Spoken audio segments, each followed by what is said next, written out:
नमस्कार, स्वागत करते हैं आप सभी का चार के बार में। मैं हूं आपके साथ पूर्णिमा मिश्रा। और चलिए आपको सीधा दुबई लिए चलते हैं, जहां इस वक्त पुष्कर सिंह धामी पहुंचे हैं निवेशकों के साथ मुलाकात करने के लिए।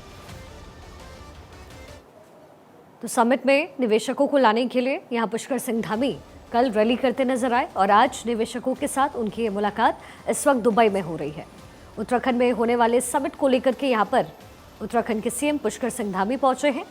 दुबई से ये तस्वीरें मिल रही है और इन्वेस्टर्स के साथ ये मुलाकात पुष्कर सिंह धामी की यहाँ आप देख रहे हैं। 2 दिवसीय ये कार्यक्रम, ये दौरा पुष्कर सिंह धामी का दुबई में, और कल वो रोड शो करते नजर आए। पुष्कर सिंह धामी का भव्य स्वागत दुबई में किया गया और अब निवेशकों को उत्तराखंड लाने की कोशिश में यहाँ पुष्कर सिंह धामी इस वक्त दुबई पहुंचे हैं। कुछ एमओयूज भी साइन किए गए हैं और सरकार की कोशिश ये है कि जो अर्थव्यवस्था पर्यटन पर आधारित है वहां अब इंडस्ट्रीज को भी आगे बढ़ाया जाए। और ये दशक उत्तराखंड का दशक है, ये पुष्कर धामी और प्रधानमंत्री नरेंद्र मोदी दोनों कहते हैं। कुछ गिफ्ट्स भी भेंट किए गए हैं निवेशकों को, एमओयूज साइन किए गए हैं। रोड शो मुख्यमंत्री पुष्कर सिंह धामी का दुबई में, कल मुख्यमंत्री धामी यहाँ पहुंचे थे। भारतीय कम्युनिटी जो है, इंडियन कम्युनिटी, उनसे मुलाकात की थी और आज प्रदेश सरकार के मंत्री धन सिंह रावत उनके साथ मौजूद हैं। कुछ एमओयूज साइन किए गए हैं। तो विकास की राह पर उत्तराखंड आगे बढ़े, ये प्रयास लगातार किया जा रहा है। और काफ़ी दिक्कत भरे साल कोविड के दौरान गुजरे, जब पर्यटक उत्तराखंड नहीं पहुंच रहे थे। पूरी अर्थव्यवस्था जो है पर्यटन पर आधारित है और उस अर्थव्यवस्था में एक नया आयाम जोड़ने का प्रयास पुष्कर सिंह धामी युवा मुख्यमंत्री के तौर पर कर रहे हैं। इसमें देखिए किस तरह से उन्होंने तमाम निवेशकों से मुलाकात की है और एमओयूज भी साइन किए गए हैं। दुबई में मुख्यमंत्री धामी का ये रोड शो।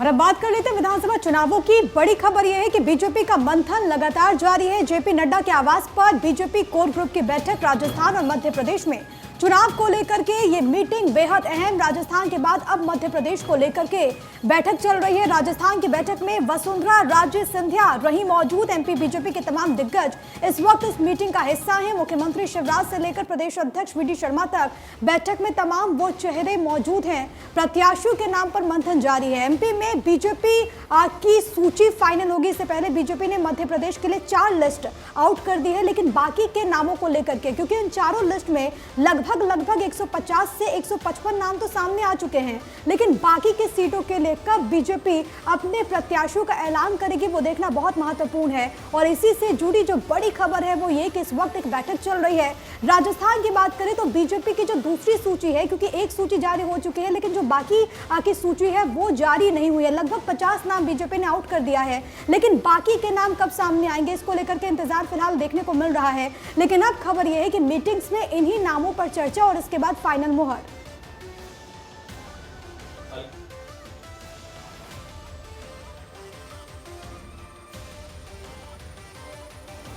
तो बीजेपी कोर कमेटी की बैठक राजस्थान मध्य प्रदेश में चुनाव को लेकर के, ये बैठक 230 विधानसभा की सीटें मध्य प्रदेश में, राजस्थान में 200 विधानसभा की सीटें।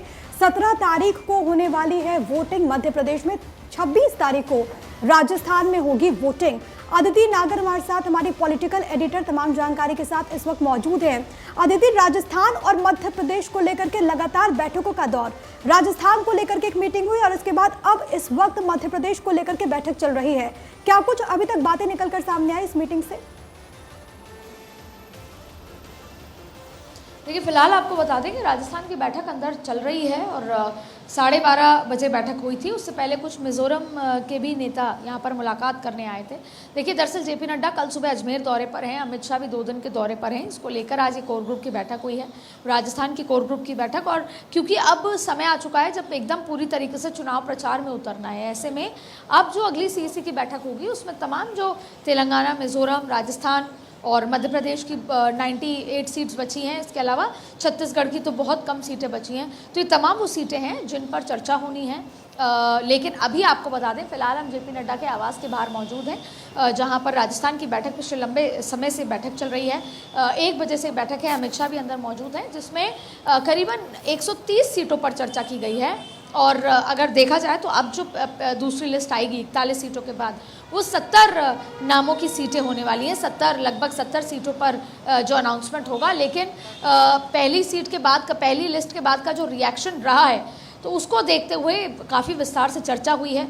संभवतः ये आखिरी स्क्रीनिंग कमेटी भी, आखिरी कोर ग्रुप कमेटी भी हो सकती है, क्योंकि लगातार जो दौरे हैं और चाहे राजस्थान हो, मध्य प्रदेश, छत्तीसगढ़ हो, तमाम सीनियर नेताओं को वहाँ पर कारपेट बॉम्बिंग करनी है, दौरे करने हैं। ऐसे में जिन भी सीटों पर जो भी आपस में चर्चा है, जो भी चीज़ें हैं, वो आज विस्तार से कर ली गई हैं।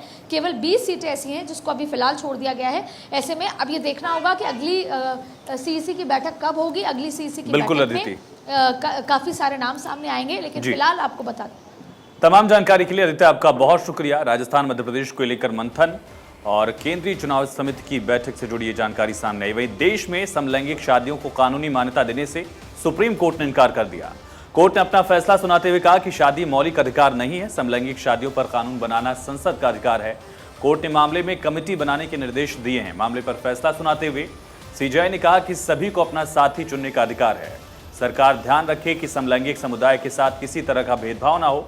सीजेआई ने यह भी कहा कि एलजीबीटी समुदाय के लिए भेदभाव विरोधी कानून बनाने की जरूरत है। तो 3-2 से ये फैसला सुप्रीम कोर्ट ने सुनाया। हालांकि चीफ जस्टिस इसके विरोध में थे। और क्या कुछ आज हुआ ये भी समझिए। समलैंगिक शादी को मान्यता देना संसद का अधिकार है, टिप्पणी की गई कोर्ट की तरफ से। और यह भी कहा गया कि शादी का अधिकार मौलिक अधिकार नहीं है, इस वजह से इस पर कानून संसद ही बना सकती है। मामले में हालांकि सुप्रीम कोर्ट ने कमेटी बनाने के निर्देश दिए हैं। ये भी कहा कि एलजीबीटी समुदाय के अधिकार सुनिश्चित हों, सभी को अपना साथी चुनने का अधिकार है, बच्चा गोद लेने की इजाजत यहां दी गई है। सरकार ध्यान रखे समलैंगिक समुदाय के साथ भेदभाव ना हो। तो कुछ टिप्पणियां। ये भी कहा गया कि समलैंगिक जोड़ों के लिए सुरक्षित घर बनाए जाएं, जनता को भी इस बारे में जागरूक किया जाए। सुप्रीम कोर्ट की ये ऑब्जर्वेशंस, टिप्पणियां। और अगली बड़ी खबर मध्य प्रदेश से है, जहां पर कमलनाथ दिग्विजय में जबरदस्त खींचतान नजर आई है। टिकट बंटवारे को लेकर कमलनाथ और दिग्विजय में बहस हुई। आप दिग्विजय के कपड़े फाड़िए, ये कहा कमलनाथ ने। तो जवाब में दिग्विजय सिंह पलटवार करते हैं, कपड़े प्रदेश अध्यक्ष के फटने चाहिए।